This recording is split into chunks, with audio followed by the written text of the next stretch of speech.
José Legault, Martine Biron, Sébastien Bovet, bonsoir. Bonsoir. Bonsoir. Je ne sais pas si vous avez pu entendre Mme Groux de l'Ordre des psychologues du Québec qui dit, dans le fond, elle est polie, là, elle ne l'a pas dit comme ça, mais dans le fond, elle dit on saupoudre, puis le vrai plan qu'on attend, parce qu'eux, évidemment, ils disent payez-nous, puis on va aller au public, là, on va aller voir des gens, puis on va libérer les listes d'attente. Je vous fais entendre, si vous le voulez bien, en Chambre, l'opposition, puis M. Carman qui répond sur ce plan qui, selon l'opposition, n'est vraiment pas assez robuste pour faire face aux problèmes psychologiques de santé mentale de beaucoup de gens dans la population. M. le ministre a affirmé ce matin qu'il n'y avait pas de crise en santé mentale. C'est complètement déconnecté de la réalité des Québécois. Monsieur le Président, il doit faire mieux que son annonce de ce matin. Actuellement, malgré l'augmentation de la demande, les listes d'attente baissent. On est passé de 28 000 personnes en attente quand on a commencé à vérifier, et là, on est rendu à 16 000. Donc, les services sont disponibles. Il faut passer par les bonnes étapes. Le système a été étranglé dans les 15 dernières années. Les ressources ont quitté le bateau. On se contente de mettre en place des lignes téléphoniques. Pour nous, c'est pas suffisant. Alors, le gouvernement a nié les besoins jusqu'à hier. Maintenant, il veut passer à l'action. C'est tard. Bon, il y a le 25 millions qui a été annoncé aujourd'hui pour les jeunes, mais aussi, on parle d'un plan plus global. Martine Biron, attendu, en tout cas, l'Ordre des psychologues l'attend. Ils ont demandé à M. Carman des fonds. Ça se résume à ça, finalement. Oui, un plan public, universel, de services psychologiques. Les libéraux avaient fait cette suggestion-là à la période de questions il y a environ 2-3 semaines. Et le premier ministre s'était montré ouvert à ce type de service, à ce type de plan. Les libéraux avaient évalué ça à 300 millions de dollars. M. Legault avait dit ça va coûter plus cher que ça. Il faudra voir comment le faire. Alors, oui, c'est peut-être une bonne idée, mais ça ne se fera pas en criant ciseaux. On va travailler ce nouveau programme-là si on le fait. Entre-temps, il faut donner un coup de main parce que on commence là, à voir le ressac de cette pandémie après 6, 7, 8 mois. Rappelez-vous le verglas, hein, ça a duré entre 1 et 3 semaines et la question de la détresse des gens qui avaient été touchés par cette crise-là avait été très importante et ça avait fait les manchettes, ça avait été extrêmement douloureux pour certaines familles. Là, on est dans une pandémie qui risque de durer au-delà d'1 an. Il va falloir trouver des ressources parce que les chiffres sont alarmants. Quand on dit que l'attente baisse et qu'on a quand même 16 000 personnes qui attendent, c'est quand même énorme. Oui, essayez d'avoir un rendez-vous pour votre jeune ou pour vous dans un CLSC, pardon. CHSLD, ça, c'est une autre histoire. Mais même en cabinet privé, Patrice. Même en cabinet privé, il peut y avoir de l'attente. Oui, effectivement, vous avez raison. Mais ceux qui ont les moyens, c'est un peu plus facile. D'habitude, c'est un peu plus rapide. Dans le système public, c'est très, très, très long avant de s'asseoir devant une ou un psychologue. José, beaucoup de gens disent là, il est temps qu'il y ait un plan robuste pour faire face à cette détresse. Oui, là, il est 00:05. C'est très, très clair. Et comme pour tout le reste, hein, la pandémie braque les projecteurs sur les faiblesses de notre système. Je m'excuse de me répéter là-dessus, mais en santé mentale, même avant la pandémie, c'était comme ça. Une majorité de psychologues sont au privé parce qu'ils sont mieux payés, parce qu'ils sont plus libres, parce qu'ils ont de meilleures conditions. Ouais. Et une minorité reste au public pour les raisons contraires. Alors déjà, c'était difficile. Très franchement, pour avoir du soutien psychologique sérieux, là, même avant la pandémie, il fallait payer, il fallait aller au privé.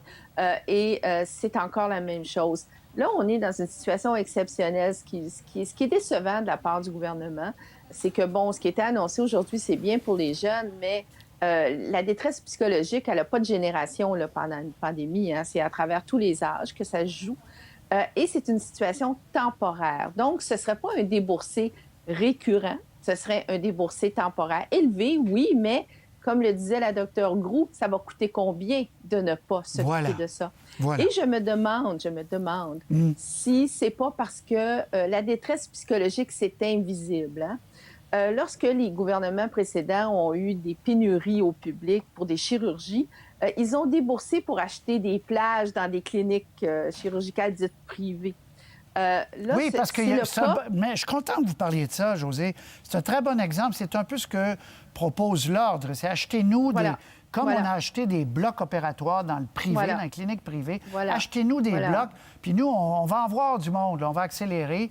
Parce que penser que nos membres vont aller au public d'un seul coup, là, ça non, mais de toute façon, pas. il n'y en a pas de service. Donc, sauf que c'est un problème de fond.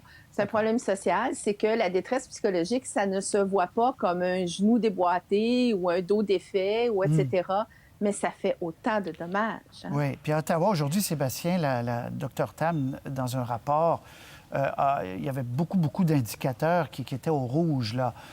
Alcoolisme, usage de drogue, dépression, anxiété. Violence conjugale. Alors, bien sûr que quand on accumule tout ça, Sébastien, il y a comme une urgence. Est-ce qu'elle est bien ressentie? Est-ce que... je parlais à Mme Groux, puis j'étais un peu étonné de voir, elle dit, j'ai parlé à M. Carman, mais eux attendent depuis le début de la crise. Je me souviens, on avait fait une entrevue au mois de mars avec elle, puis elle nous disait, nous, on veut un plan pour subventionner des visites chez les psychologues. Oui, et il l'avait vu venir probablement la vague aussi de détresse psychologique. C'est comme si en santé, il y avait deux approches. L'approche qui concerne tout ce qui est en dessous des épaules, puis l'approche qui concerne tout ce qui est au-dessus des épaules. Et pourtant, c'est tout aussi important. Josée le disait bien, quand on a une fracture ouverte, ça paraît beaucoup plus que quand on est en détresse psychologique. 300 millions de dollars là, pour la proposition des libéraux, c'est beaucoup d'argent, certainement. Mais disons qu'on n'a pas trop de difficultés à signer des chèques pour des hôpitaux puis pour des chirurgies et ainsi de suite dans le réseau de la santé. C'est une somme qui pourrait correspondre donc à un effort qu'on devrait faire pour éliminer ou atténuer les listes d'attente. M. Carman a beau dire qu'il y a 16 000 personnes sur la liste d'attente, ça diminue. Ça reste quand même inacceptable dans une société comme le Québec qu'il y ait autant de gens qui soient en attente pour des services de base comme ceux-là. Oui, puis les autres, ont-ils été vus ou pas, là, ou sont plus... Oui. Enfin, bref. Il ne faut pas oublier que des fois, lorsqu'une liste d'attente baisse pour des services comme ça, c'est parce qu'il y a des gens qui se découragent aussi. C'est ça. C'est ce que je viens de dire. C'est ça, exactement. Qu'ils disent très bien, je vais me débrouiller tout seul.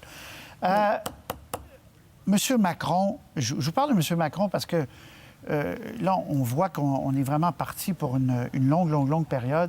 En Europe, on reconfine de façon extrêmement sérieuse, ce qui contribue à un découragement aussi. Là, tout est dans tout.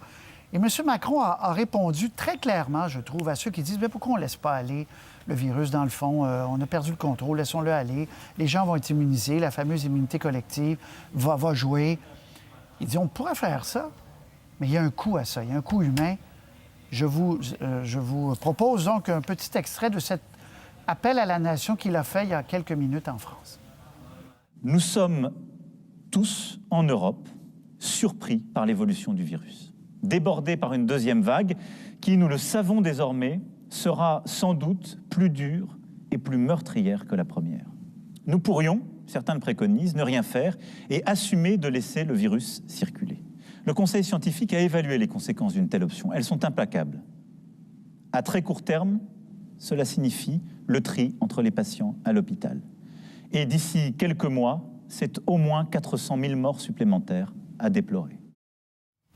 Et là, il continue en disant, nous, on choisit de préserver le maximum de vies humaines, c'est nos valeurs, etc. Alors, Sébastien, c'est clair. Il y avait beaucoup de chiffres, d'ailleurs, dans ce point de presse-là, des tableaux, etc. On se dit, j'espère que ça n'arrivera pas ici, cette ampleur de deuxième vague, parce qu'il est totalement débordé. Il le dit lui-même. Et c'est la raison pour laquelle il va serrer la vis un peu plus vendredi. L'histoire du couvre-feu, de toute évidence, n'a pas fonctionné en France. On doit aller une étape plus loin. Vous rappelez-vous, ici au Québec, on s'était dit, est-ce qu'on devrait appliquer un couvre-feu, laisser les restaurants et les bars ouverts? L'exemple français est l'exemple à ne pas suivre, en tout cas avec le peu de recul qu'on a en ce moment. Donc, monsieur, si on ramène la situation ici, François Legault, puis on en parlait hier soir, vous et moi, on se compare beaucoup à la France. Peut-être pas la meilleure comparaison parce que la France est en progression exponentielle de son nombre de cas. Mais disons que l'exemple de la France doit servir dans les choses peut-être à ne pas faire à court, moyen terme, parce qu'ils en sont rendus à avoir des mesures beaucoup plus contraignantes que ce qu'on a ici.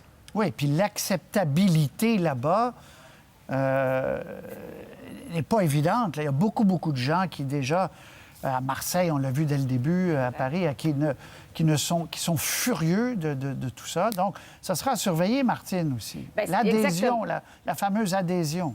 On est en phase parce que j'allais justement dire ça. Il n'y avait pas tellement le choix de la formule choc, le président Macron, parce que quand les restaurants ont été fermés dans le Sud, il y a pas mal plus de récalcitrants en France qu'il peut y en avoir ici. Il devait, comme le gouvernement Legault, convaincre les gens d'embarquer dans son bateau et de suivre. Là. Il ne peut pas se payer des manifestations partout en France et envoyer la police mater les gens sur le terrain. Au Québec, c'est la même chose. C'est le lien de confiance. M. Legault doit convaincre, faire peur, assez peur aux gens pour qu'ils suivent les consignes et qu'ils travaillent avec le gouvernement. Et clairement, tant au Québec qu'en France et bien dans bien d'autres pays, d'ailleurs, d'Europe, on ne veut pas parler d'immunité collective. Mais justement, parce qu'il a parlé, Sébastien en parlait hier, vous avez raison, à dizaines de fois, M. Legault a parlé de la France hier. José, ça peut l'aider, là, en disant, regardez là-bas, est-ce que vous voulez qu'on se rende à des... Bon, si on fait l'équivalence... 50 000 cas en France, c'est comme 7 000 cas quotidiens ici. C'est énorme. Et rapidement, notre système de santé serait, non pas débordé, mais submergé complètement. Alors, José, ça peut l'aider d'une certaine façon, M. Legault, à vendre ce qu'il a à vendre aux Québécois, non? Oui, peut-être à court terme, mais prions qu'il n'y aura pas une résurgence encore plus importante ici, parce qu'il y en a déjà une, en effet. Hein? Bon. Donc, oui, peut-être, mais ça reste loin, la France, pour beaucoup de monde. Et je pense que le lien le lien de confiance se joue entre chaque gouvernement et sa population, indépendamment de ce qui se passe ailleurs. C'est terrible à dire, mais voilà. Non, mais ça m'amène à l'autre sujet directement. Je pense que c'est la réalité. Mais je ne serais pas surprise, par exemple, que M. Legault ouvre son point de presse en disant « Regardez ce qui se passe en France. Ils ont, eux aussi, fermé les restaurants. Et eux autres aussi ferment les bars. Tout est fermé. Tout est fermé. Sauf les écoles. Alors, ça s'enflamme l'école un peu partout là, dans le monde. Bon, bien, José, vous dites, ce qui est important de voir, c'est la relation entre les gouvernants et leur population dans chacune des provinces, ici au Québec, ailleurs. Là, le gouvernement Legault n'était pas content, a fait la leçon à l'opposition aujourd'hui en disant, vous découragez, vous minez le moral des Québécois. On va écouter ce qui lui a fait dire ça d'abord, Mme Anglade hier. Après ça, ça va être Mme Guilbeault. Et commentaire de l'opposition ensuite. La confiance des Québécois s'érode un peu plus chaque jour. La conséquence de ça, c'est que certains maintenant tendent main vers une désobéissance civile. Alors, il faut à tout prix que le premier ministre se ressaisisse par rapport à la crise de la COVID-19. Il en va maintenant de la paix sociale au Québec. Oui, on peut critiquer le gouvernement, mais à un moment donné, là, il faut être responsable, puis il faut tous travailler dans le même sens, vers le même objectif. Et miner le moral des Québécois et minimiser les efforts des Québécois de la manière dont ça a été fait hier, entre autres par le Parti libéral, je considère que ce n'est pas responsable. Alors, je leur lance un appel aujourd'hui aux partis d'opposition. Soyez solidaires, soyez constructifs. Le premier ministre nous a dit que ça allait bien aller. Il avait un plan qui n'a pas fonctionné. Il y a eu un deuxième plan de 28 jours qui n'a pas fonctionné. Et la vice-première ministre ici nous dit encore que ça continue à bien aller. Peut-être que ce qu'elle aimerait, la vice-première ministre, c'est que tout le monde rentre docilement à la maison. Fait que c'est ça qu'elle souhaite. Mais nous, on souhaite avoir des réponses de la part du gouvernement. Le gouvernement de la CAQ devrait arrêter de pointer tout le monde du doigt. Il devrait prendre ses responsabilités et se demander ce qu'eux, ils peuvent faire pour mieux communiquer, pour faire preuve de plus de transparence, de plus de cohérence dans leurs consignes. Le défi de 28... Alors, désolé, M. Arsenault, là, on va vous reprendre une autre fois. L'opposition qui pose des questions, c'est quand même normal, Sébastien Bovet, mais on sent que le gouvernement a été extrêmement irrité, bon, par les critiques d'une part, mais par le commentaire de Mme Anglade hier. Oui, et M. Legault l'était aussi à la période de questions hier, il n'était pas à la période de questions aujourd'hui. Dire le mot désobéissance civile ou dire que la paix sociale est effritée ou qu'il y a un danger pour la paix sociale, ça ne veut pas dire appeler à la désobéissance civile. Ça ne veut pas dire qu'il n'y a plus de paix sociale. Dans le contexte dans lequel Dominique Anglade a dit, elle n'a jamais appelé à la désobéissance civile. Alors, la mèche est courte au gouvernement, c'est ce qu'on constate là, depuis 2 jours. Mme Guilbeault, qui fait la leçon ou la morale au parti d'opposition aujourd'hui, c'est la même Mme Guilbeault qui, vendredi, appelait la population de Québec à se ressaisir. Elle-même laissait entendre qu'il y avait un relâchement, pas de la désobéissance civile, mais un relâchement dans les mesures, les consignes sanitaires. Elle-même appelait donc la population à adhérer aux consignes sanitaires du gouvernement. Alors qu'aujourd'hui, elle disait le contraire. Elle disait les gens suivent très bien tout ça. Alors qu'aujourd'hui, Google nous dit que tout le monde suit très bien, qu'il y a un sondage qui nous dit que tout le monde suit très bien aussi. Alors, c'est normal que les gens soient un peu perdus, mais jamais les partis d'opposition n'ont appelé à la désobéissance civile. Quand on parle de l'application aussi, l'application téléphonique, là, le gouvernement aussi a tergiversé pendant des longues semaines avant de l'adopter, cette application-là. Les partis d'opposition ont critiqué, mais c'est le rôle de l'opposition. Oui, Josée, exactement. Alors, qu'est-ce que vous en dites? Ben oui, nous ne sommes pas dans un gouvernement d'union nationale sacrée. Là. Il y a encore des partis politiques. Là. Bon. Mais je pense que l'échange entre Mme Anglade et Mme Guilbeault, c'est un échange purement partisan de part et d'autre. Madame Anglade, elle a beaucoup généralisé aussi. Elle a parlé de la confiance des Québécois qui s'érode. C'est une partie des Québécois. Et la désobéissance civile, bien, c'était quelques propriétaires de gym qui ont changé d'idée du moment où le gouvernement a dit justement, bien, écoutez, il y aura des amendes et puis c'est tout, parce que ce ne sera pas légal, il va y avoir un décret. Et les gens ont suivi. Ils ont accepté ça, même les propriétaires de gym. Donc, de parler de possibilités là, de bris de paix sociale, c'était nettement exagéré. En même temps, Mme Guilbeault, c'est très exagéré aussi là, de demander aux partis d'opposition là, de rentrer dans le rang et puis de dire la même chose que le gouvernement. Écoutez, on n'est plus dans la première vague. Là. C'est ça que j'allais dire. On n'est plus tous confinés. Et puis, il y a des choses qui ne se passent pas bien et c'est normal que l'opposition pose des questions. Et là-dessus, je pense que Gabriel Nadeau-Dubois a été peut-être le plus sage et le plus habile en soulevant les 2 vrais problèmes, c'est-à-dire les questions que de plus en plus de gens se posent sur des problèmes de communication, problèmes de transparence, problèmes de cohérence dans les mesures sanitaires. Et ça fait partie du boulot de l'opposition. Oui, Martine, de rendre plus clairs les critères qu'on met sur la table quand on discute dans ce fameux comité de crise le matin avec Dr Arruda, avec le premier ministre, qu'on en sache un peu plus sur ce qui motive les décisions. Bien, justement, il y en avait un peu pour tout le monde. Hein. C'est sûr que le gouvernement a sa mission. Là, il veut aplatir sa courbe et il a besoin de l'appui. Mais les partis d'opposition posent des questions qui sont légitimes, effectivement, sur la séparation entre le politique et la santé publique. Mais la sortie d'aujourd'hui, elle était planifiée. Hein. Ce que la vice-première ministre voulait faire, c'est faire une sortie publique. M. Legault aurait pu faire une réunion avec les 3 chefs. Ils ont décidé de faire une sortie publique pour que ça se retrouve dans les médias sociaux et que ça chauffe un peu l'opposition. Ça se retrouve sur les panels, puis ça, c'est réussi. Voilà, merci à vous 3. Au revoir, à très bientôt. Merci, très éclairant. Au revoir.